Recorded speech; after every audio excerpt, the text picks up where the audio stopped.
Dear students, हम लोग class 10th में magnetic effect of electric current वाले चैप्टर में मैक्सवेल का राइट हैंड रूल पढ़ चुके थे, है ना। और उसमें जो है हम लोग कॉर्क स्क्रू रूल भी पढ़ चुके थे, है ना। थोड़ा सा अभी हम लोग जो है उसको क्विकली रिवाइज करेंगे और फिर आगे की ओर बढ़ेंगे इसमें, और हम लोग देखेंगे कि एक स्ट्रेट वायर कंडक्टर में अगर करंट फ्लो कर रहा है तो उसका मैग्नेटिक फील्ड क्या होगा, उसका मैग्नेटिक फील्ड पैटर्न क्या होगा, उसका डायरेक्शन क्या होगा, वो सारा चीज़ को हम लोग देखेंगे।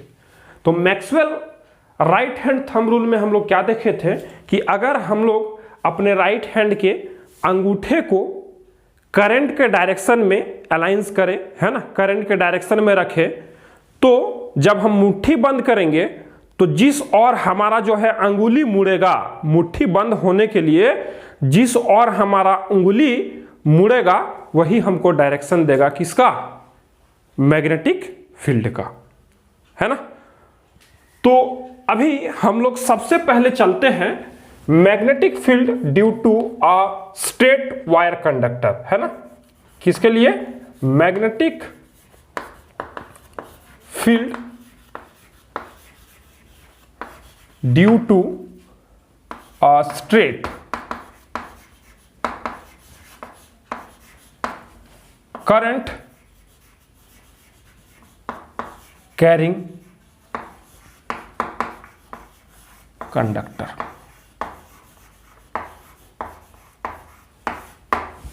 एक स्ट्रेट कंडक्टर है ना, एक स्ट्रेट कंडक्टर है जिसमें जो है हम कनेक्शन दे रहे हैं, है ना। ये एक स्ट्रेट कंडक्टर है और इसमें हम कनेक्शन दे रहे हैं,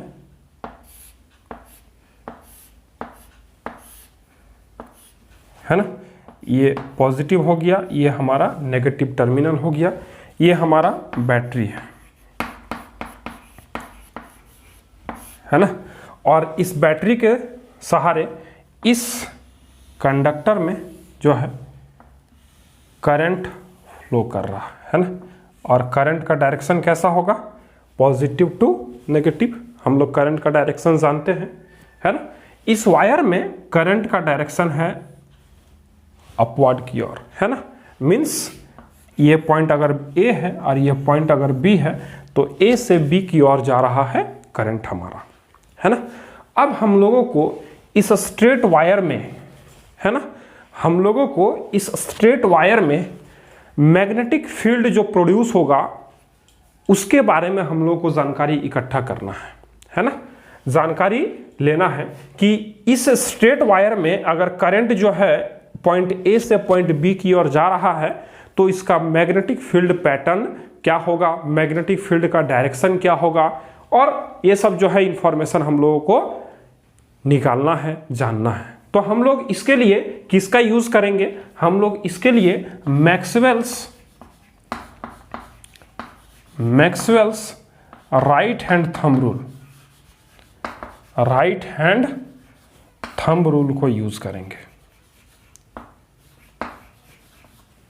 है ना।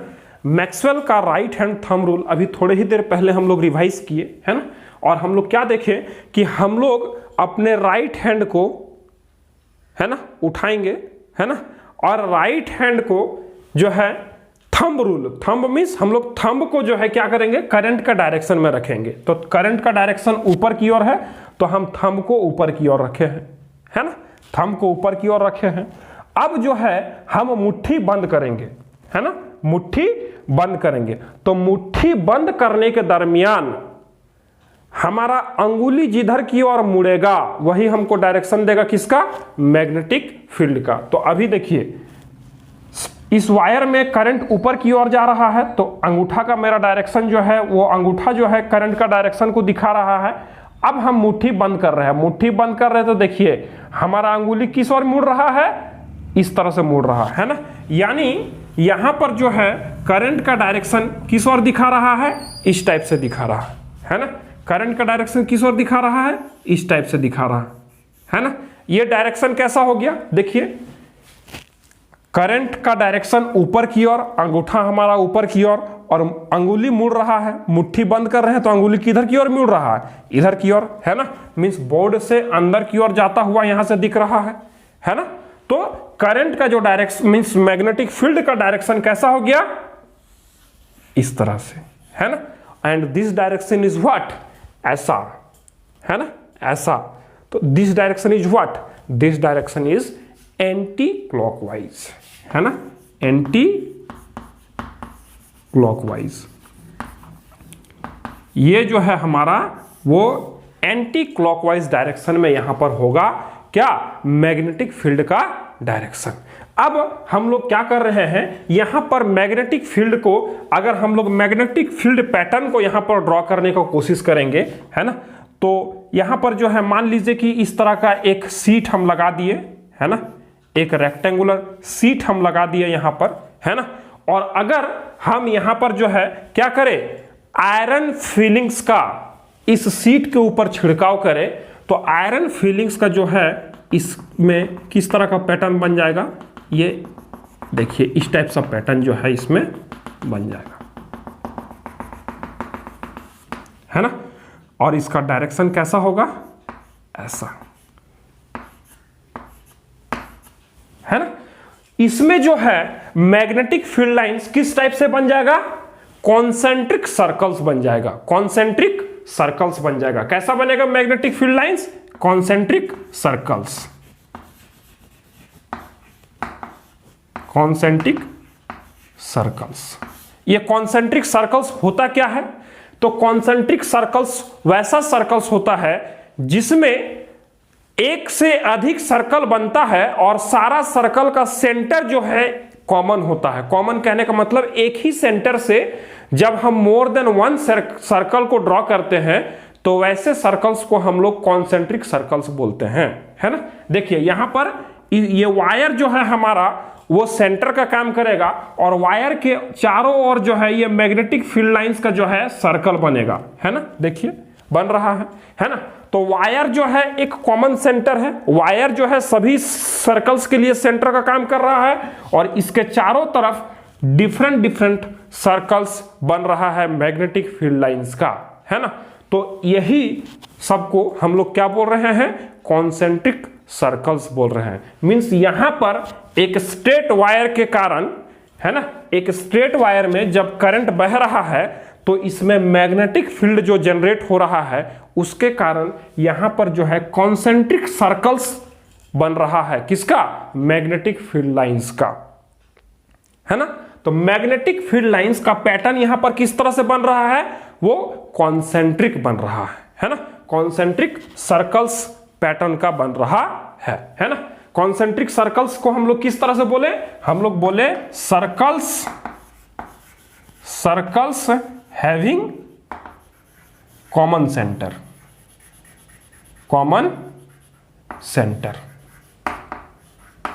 है ना।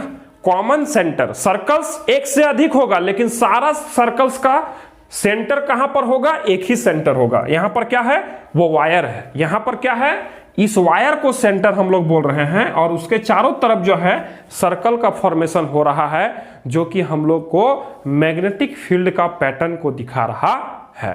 और इसका डायरेक्शन कैसा होगा, एंटी क्लॉकवाइज होगा। कॉन्सेंट्रिक सर्कल्स जो बन रहा है उसका डायरेक्शन कैसा होगा, एंटी क्लॉकवाइज होगा, है ना। मींस सर्कल्स इस तरह से घूमेगा, है ना, इस तरह से, है ना। और यहां पर जो है ये मैग्नेटिक फील्ड का जो है स्ट्रेंथ अगर कहें तो वो किस पे डिपेंड करेगा, यहां पर मैग्नेटिक फील्ड का स्ट्रेंथ किस पे डिपेंड करेगा, तो यहां पर मैग्नेटिक फील्ड का स्ट्रेंथ इस करंट I पर डिपेंड करेगा। मींस इस वायर से कितना करंट होकर गुजर रहा है वो करंट जो है इस मैग्नेटिक फील्ड के स्ट्रेंथ को डिसाइड करेगा, है ना। मींस करंट का वैल्यू जितना ज्यादा होगा, है ना, मैग्नेटिक फील्ड का जहां पर स्ट्रेंथ उतना ही ज्यादा होगा और करंट का वैल्यू जितना कम होगा मैग्नेटिक फील्ड का स्ट्रेंथ यहां पर उतना ही कम होगा, है ना। मीन्स हम लोग कह सकते हैं अगर यहां पर मैग्नेटिक फील्ड को हम लोग लेटर बी से रिप्रेजेंट करें, है ना, अगर हम लोग मैग्नेटिक फील्ड को यहां पर लेटर बी से रिप्रेजेंट करें तो हम लोग बोल सकते हैं कि आई से जो है मैग्नेटिक फील्ड जो है वो डायरेक्टली प्रोपोर्शनल होगा। ऐसा एक रिलेशन हम लोग बोल सकते हैं। अगर यहां पर जो प्रोड्यूस हो रहा है उस मैग्नेटिक फील्ड को हम लोग बी से रिप्रेजेंट करते हैं तो आई से जो है वो मैग्नेटिक फील्ड डायरेक्टली प्रोपोर्शनल होगा। मींस करंट बढ़ेगा तो मैग्नेटिक फील्ड भी बढ़ेगा, और अगर करंट घटेगा तो मैग्नेटिक फील्ड भी घटेगा, है ना। दोनों कैसा रिलेशन है दोनों के बीच में? डायरेक्टली प्रोपोर्शनल का, है ना। और यहां पर हम कॉन्सेंट्रिक सर्कल्स से कैसे पहचान सकते हैं कि जो है यहां पर मैग्नेटिक फील्ड का स्ट्रेंथ कम हो रहा है या ज्यादा हो रहा है ना।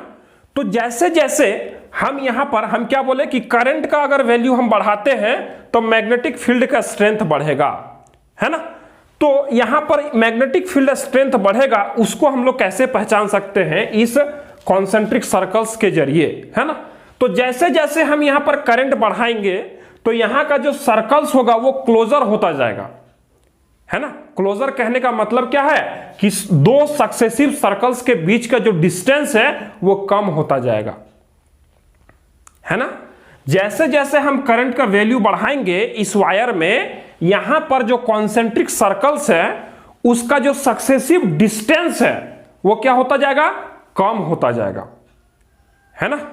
उसका जो डिस्टेंस है वो क्या होता जाएगा? कम होता जाएगा।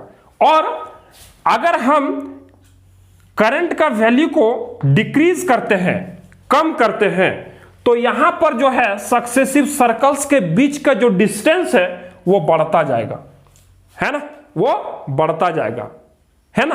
तो हम लोग यहां पर बोल सकते हैं क्या कि जो कॉन्सेंट्रिक सर्कल्स है ना, उसका जो दो सर्कल्स के बीच का जो डिस्टेंस है वो करंट के बढ़ने से घटेगा और करंट के घटने से बढ़ेगा, है ना।